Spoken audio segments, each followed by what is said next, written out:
Hello guys, welcome to Notes Fire. आज का हमारा टॉपिक है सेंचुरीज ऑफ छत्तीसगढ़। सिनॉप्सिस में है introduction, definition, importance of sanctuaries, major sanctuaries of Chhattisgarh, other important sanctuaries, special feature, threats, conservation efforts, conclusion and reference. तो ये रहेगा synopsis. Start करते हैं इंट्रोडक्शन से। छत्तीसगढ़ को भारत का हरित हृदय कहा जाता है क्योंकि यहाँ का बड़ा हिस्सा डेंस फॉरेस्ट से ढका हुआ है। लगभग 44% लैंड फॉरेस्ट से घिरा है और यहाँ की बायोडायवर्सिटी बहुत रिच है। इसलिए स्टेट में कई वाइल्ड लाइफ सेंचुरीज बनाई गई है ताकि एनिमल्स, प्लांट्स और पूरे इकोसिस्टम की रक्षा की जा सके। डेफिनेशन है, वाइल्ड लाइफ सेंचुरीज वह प्रोटेक्टेड एरिया होता है जहाँ वाइल्ड एनिमल्स और प्लांट्स को सुरक्षित रखा जाता है। यहाँ हंटिंग, पोचिंग या डिफोरेस्टेशन जैसी एक्टिविटीज रेस्ट्रिक्टेड होती है और इकोसिस्टम को नेचुरल फॉर्म में प्रिजर्व किया जाता है। नेक्स्ट है इंपॉर्टेंस ऑफ सेंचुरीज। सेंचुरीज का मुख्य उद्देश्य एनिमल्स और प्लांट्स की नेचुरल हैबिटेट को सुरक्षित रखना है। ये इकोलॉजिकल बैलेंस से लेकर रिसर्च और इकोनॉमी तक महत्वपूर्ण भूमिका निभाते हैं। पहला है conservation of rare and endangered species. Sanctuaries में रेयर और इंडेंजर्ड स्पीसीज को सुरक्षित रखा जाता है ताकि वे एक्सटिंक्शन से बच सकें और उनकी पॉपुलेशन मेंटेन हो सके। Second, maintenance of ecological balance. ये एरियाज इकोलॉजिकल बैलेंस बनाए रखने में मदद करते हैं क्योंकि यहाँ पर फूड चेन और नेचुरल इंटरेक्शंस डिस्टर्ब नहीं होते। थर्ड है natural laboratory for research and education. Sanctuaries को एक नेचुरल लेबोरेटरी की तरह यूज़ किया जाता है जहाँ साइंटिस्ट और स्टूडेंट्स रिसर्च और स्टडी कर सकते हैं। नेक्स्ट है promotion of local economy and tourism. ये जगहें टूरिज्म और लोकल इकोनॉमी को बढ़ावा देती हैं क्योंकि विजिटर्स यहाँ आकर वाइल्ड लाइफ देखने का अनुभव लेते हैं। नेक्स्ट है conservation of cultural and tribal heritage. कई सेंचुरीज में कल्चरल वैल्यूज और ट्राइबल हेरिटेज भी जुड़ी होती है जिन्हें कंजर्व करना इक्वली इम्पॉर्टेंट है। नेक्स्ट है मेजर सेंचुरीज ऑफ छत्तीसगढ़। अब हम छत्तीसगढ़ की मुख्य वाइल्ड लाइफ सेंचुरीज के बारे में पढ़ते हैं। ये सेंचुरीज बायोडायवर्सिटी कंजर्वेशन और इकोलॉजिकल बैलेंस के लिए इम्पोर्टेंट है। तो इसमें पहला है भरना भरनावपारा वाइल्ड लाइफ सेंचुरी। यह सेंचुरी महासमुंद डिस्ट्रिक्ट में स्थित है और लगभग 245 स्क्वायर किलोमीटर में फैली हुई है। यहाँ leopard, sloth bear, wild dog, jackal and four horned antelope, चीता और कई प्रकार की बर्ड्स पाई जाती है। साल और टीक जैसे डेंस फॉरेस्ट इसकी खासियत है। ठीक है। सेकंड है अचानक मार वाइल्ड लाइफ सेंचुरी। यह सेंचुरी बिलासपुर डिस्ट्रिक्ट में है और लगभग 551 सिक्वेंस किलोमीटर के क्षेत्र को कवर करती है। यह अचानक मार अमरकंटक बायोस्फीयर रिजर्व का हिस्सा है। यहाँ टाइगर, लियोपार्ड, बैसन, चिंकारा, सांबर और वाइल्ड बोर पाए जाते हैं। डेंस साल फॉरेस्ट इसकी रिचनेस को बढ़ावा देते हैं। थर्ड है सीता नदी wild life sanctuary. Dhamtari district में स्थित यह सेंचुरी लगभग 556 स्क्वायर किलोमीटर क्षेत्र में फैली हुई है। इसका नाम सीता नदी के नाम पर पड़ा है। यहाँ टाइगर, लियोपार्ड, हैना, जैकाल, वाइल्ड डॉग, सांभर, चीता और अनेक माइग्रेटरी बर्ड्स पाई जाती हैं। नेक्स्ट है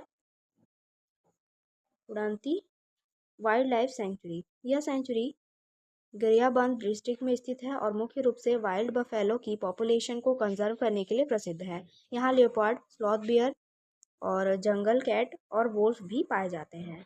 नेक्स्ट है Bhoramdeo wild life sanctuary. Kabirdham district में स्थित यह सेंचुरी लगभग 352 सीक्वेंस किलोमीटर में फैली है।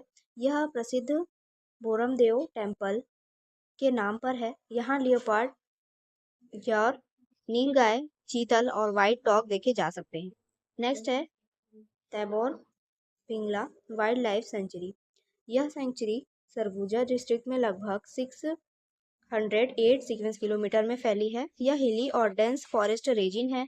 यहाँ एनिमल्स टाइगर, लेपर्ड, ग्वार और बियर्स पाए जाते हैं। हाल के कंजर्वेशन प्रोजेक्ट्स में यह बहुत इंपॉर्टेंट सेंचुरी है। नेक्स्ट देखेंगे अदर इम्पॉर्टेंट सेंचुरीज। छत्तीसगढ़ में मेजर सेंचुरीज के अलावा कुछ और सेंचुरीज भी महत्वपूर्ण हैं। यहाँ रेयर एनिमल्स और डेंस फॉरेस्ट पाए जाते हैं। इसमें फर्स्ट है समारसोट सेमारसोल्ट वाइल्ड लाइफ सेंचुरी। यह सरगुजा डिस्ट्रिक्ट में स्थित है और टाइगर तथा लियोपर्ड के लिए प्रसिद्ध है। यहाँ के डेंस फॉरेस्ट कई अन्य वाइल्ड एनिमल्स को भी शेल्टर प्रदान करते हैं। Second, Pamed wild life sanctuary. यह बीजापुर डिस्ट्रिक्ट में है और यहाँ की डेंस सॉल फॉरेस्ट इनकी विशेषताएं हैं। यह इंडेंजर्ड एनिमल्स के संरक्षण के लिए इम्पोर्टेंट है और इम्पोर्टेंट सेंचुरी मानी जाती है। थर्ड है कोमरदा वाइल्ड लाइफ सेंचुरी। यह रायगढ़ डिस्ट्रिक्ट में स्थित है और एलिफेंट के अलावा माइग्रेटरी बर्ड्स के लिए भी जाना जाता है। यह सेंचुरी बायोडायवर्सिटी कंजर्वेशन में खास भूमिका निभाती है। नेक्स्ट है स्पेशल फीचर्स। छत्तीसगढ़ की सेंचुरीज सिर्फ एनिमल्स और प्लांट्स के लिए ही नहीं बल्कि ट्राइबल कल्चर और टूरिज्म के लिए भी खास मानी जाती है। इसमें है ट्राइबल कल्चर। यह सेंचुरीज ट्राइबल कल्चर से गहराई से जुड़ी हुई है क्योंकि लोकल कम्युनिटीज अपनी आजीविका और रिसोर्सेज के लिए इन फॉरेस्ट पर डिपेंडेंट रहती है। Second, dense forest. यहाँ डेंस सॉल, टीक और बैम्बू फॉरेस्ट पाए जाते हैं जो इकोलॉजिकल बैलेंस बनाए रखने में मदद करते हैं और कई वाइल्ड स्पीसीज का हैबिटेट प्रदान करते हैं। Third, eco tourism and bird watching. यह सेंचुरीज इको टूरिज्म के लिए काफ़ी यूजफुल है और खासकर बर्ड वॉचिंग के लिए लोकप्रिय स्थान मानी जाती है। नेक्स्ट है थ्रेट्स। छत्तीसगढ़ की सेंचुरीज को कई प्रकार के खतरे हैं जिनकी वजह से बायोडायवर्सिटी और इकोलॉजिकल बैलेंस पर नकारात्मक असर पड़ रहा है। पहला तो है डिफॉरेस्टेशन एंड माइनिंग। यहाँ पर लगातार डिफॉरेस्टेशन और माइनिंग एक्टिविटीज़ हो रही हैं जिससे फॉरेस्ट की नेचुरल रिचनेस और एनिमल हैबिटेट को बड़ा नुकसान पहुँच रहा है। सेकेंड है poaching and illegal hunting. Rare और इंडेंजर्ड एनिमल्स का पोचिंग और इलीगल हंटिंग किया जाता है जिससे उनकी संख्या घट रही है और एक्सटिंक्शन का खतरा बढ़ रहा है।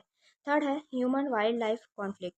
विलेजेस और फॉरेस्ट एरियाज में ह्यूमन वाइल्ड लाइफ कॉन्फ्लिक्ट बढ़ रहा है क्योंकि एनिमल्स अपने नेचुरल हैबिटेट से बाहर आकर मानव बस्तियों में प्रवेश करने लगते हैं। नेक्स्ट है development projects.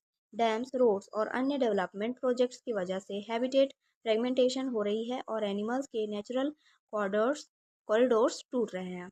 Next, climate change. Climate change और हैबिटेट लॉस के कारण फॉरेस्ट इकोसिस्टम असंतुलित हो रहे हैं जिससे कई स्पीसीज के सर्वाइवल का खतरा मंडरा रहा है। ठीक है। नेक्स्ट है कंजर्वेशन एफर्ट्स। छत्तीसगढ़ में सेंचुरीज और वाइल्ड लाइफ को बचाने के लिए ये काम किए जा रहे हैं। पहला है wild life protection act 1972।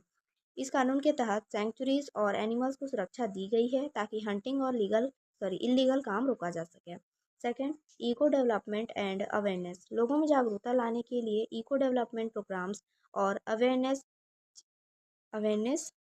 Campaigns चलाए जाते हैं। थर्ड है टाइगर कंजर्वेशन।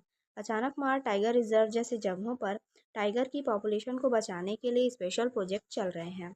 नेक्स्ट है ट्राइबल कम्युनिटी इन्वॉल्वमेंट। स्थानीय आदिवासी लोगों को कंजर्वेशन में जोड़ा जा रहा है क्योंकि वे जंगलों पर निर्भर रहते हैं और उनका सहयोग बहुत इंपॉर्टेंट है। कंक्लूजन, छत्तीसगढ़ की सेंचुरीज बायोडायवर्सिटी का असली खजाना है जहाँ डेंस फॉरेस्ट, रेयर एनिमल्स और ट्राइबल कल्चर आपस में जुड़े हुए हैं। अगर हम इन सेंचुरीज को सही तरीके से कंजर्व करें तो यह आने वाली जनरेशन के लिए नेचुरल हेरिटेज को बचाने का सबसे अच्छा तरीका होगा। तो ये इसका कंक्लूजन था। रेफरेंस में है Chhattisgarh forest department reports and NCERT ecology and environment and Odum ecology YouTube notes wire. तो ये था आज का टॉपिक। आई होप आपको समझ में आया होगा। समझ में आया तो प्लीज़ लाइक करिए एंड सब्सक्राइब करिए। Thank you.